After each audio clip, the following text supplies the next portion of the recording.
খেলনা পিস্তল নিয়ে এসেছিল, এসে ওরা গেট বন্ধ করে ওদেরকে ভয়ভীতি দেখে টাকা পয়সা নিতে চেয়েছিল। আমরা প্রশাসনকে অবহিত করি, প্রশাসন আমাদের ফোনে এমনভাবে রেসপন্স করবে যেটা কল্পনাতীত, আশাতীত। পুলিশ প্রচুর সংখ্যক এসছে, র্যাব প্রচুর সংখ্যক এসছে, এমনকি সর্বশেষ আর্মি এসে যেভাবে পরিস্থিতি ট্যাকেল দিয়েছে বুদ্ধিমত্তার সাথে, আমরা আল্লাহকে ধন্যবাদ জানাই, সাথে ওনাদের এই বাহিনীকেও প্রশাসনকেও ধন্যবাদ জানাই। আমার এখানে যে পরিমাণ টাকা ছিল সেইটার তুলনায় তো 15 লাখ টাকা কিছুই না। 15 লাখ টাকা, তাহলে 15 লাখ টাকা কেন তারা জিম্মি যাবে? এটা আসলে ওরকম কিছু না।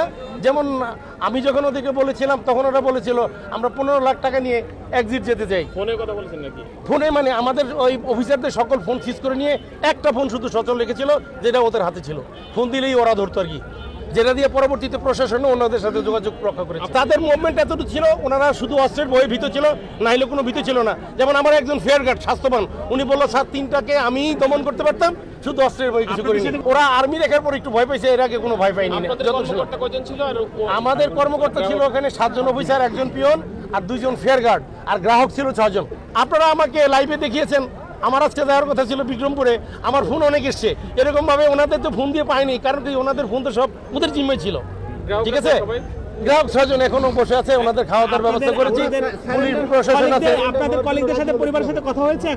এখন কথা হয়েছে, হ্যাঁ হ্যাঁ, ওরা ওদেরকে বিদায় করার পরে সবার সাথে কথা হয়েছে, সবাই সেফ, সবাই সেফ। ভয়ভীতি দেখেছিল অফিসারকে, অফিসারের মাথায় ওই পিস্তল ধরিয়েছিল। হ্যাঁ, কারণ ওরা সংখ্যায় 3 জন ছিল তো, এবং ওদের আকার আকৃতিও খুব স্বাস্থ্যবান ছিল না।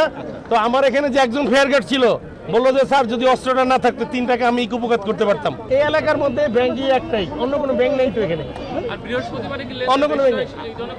বৃহস্পতিবার লেনদেন হয় কি, বৃহস্পতিবারে মনে করেন যে বেশি টাকাগুলো থাকে, সাপ্তাহিক টাকা, এগুলো হেড অফিসে পাঠিয়ে দেওয়া হয়। হ্যাঁ, ওই ব্যাংকের একটা নির্দিষ্ট লিমিট থাকে, ওই লিমিটটার অতিরিক্ত টাকাটা রেমিটেন্স করে পাঠিয়ে দেওয়া হয়। আজকে ওই পর্যন্ত সেই সময়টা তারা সুযোগটা পাইছে। এখন আমরা এই বাড়তি টাকাটা এখন গাড়ি আনতে পাঠিয়ে দেবো। আসলে আমি ওদের ট্যাক্টফুলি সংখ্যাটা জানতে চাচ্ছিলাম যে আপনারা কয়জন, ওরা বারবার বলতেছে 16 জন।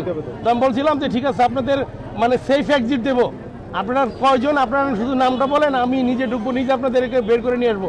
তখন একবার বলেছিল আমরা 15 লাখ টাকা নিয়ে যাব। আসলে এটা সত্য মিথ্যা কতটুকু আমরা বাহির থেকে জানি।